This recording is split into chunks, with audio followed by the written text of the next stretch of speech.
চারিদিকে এত positive review পাওয়ার পর আমি নিয়েছিলাম অ্যাবস গুডনেসের রোজমেরি ওয়াটার, যেটা পারচেস করেছিলাম পার্পল অ্যাপ থেকে। তো প্রোডাক্টের মধ্যে তোমরা পেয়ে যাবে অন অফ বাটন সিস্টেম, যেটা কিন্তু ভীষণ ভালো। আর এই স্প্রে কোয়ালিটিটাও ভীষণ ভালো দেখলাম।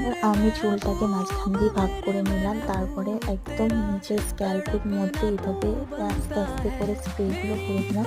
আর এটা কিন্তু উইকলি 2 থেকে 3বার ইউজ করা যাবে। রোজমেরিতে আছে কিন্তু প্রচুর পরিমাণে অ্যান্টিঅক্সিডেন্ট, ভিটামিন ও মিনারেলস, যা কিন্তু আমাদের চুলের বৃদ্ধি পেতে ভীষণভাবে সাহায্য করে। এটা আমি ফার্স্ট টাইম পারচেস করেছি, জানি না কেমন হবে প্রোডাক্টটা। আমি কিছুদিন ইউজ করে যদি কোনো ভালো রেজাল্ট পাই আমি কিন্তু অবশ্যই তোমাদের সাথে শেয়ার করব। তারপরে দেখো আমি একটু সার্কুলার মোশনে আমার স্ক্যাল্পটা একটু ম্যাসাজ করে নিয়েছিলাম। তোমরা কিন্তু রোজমেরি ওয়াটারটা 3ভাবে ইউজ করতে পারো, একটু লেখাটাকে চেক করে নাও। দেখা হচ্ছে নেক্সট কোনো ভিডিওতে। আর রিভিউ জানার জন্য পরের ভিডিওটা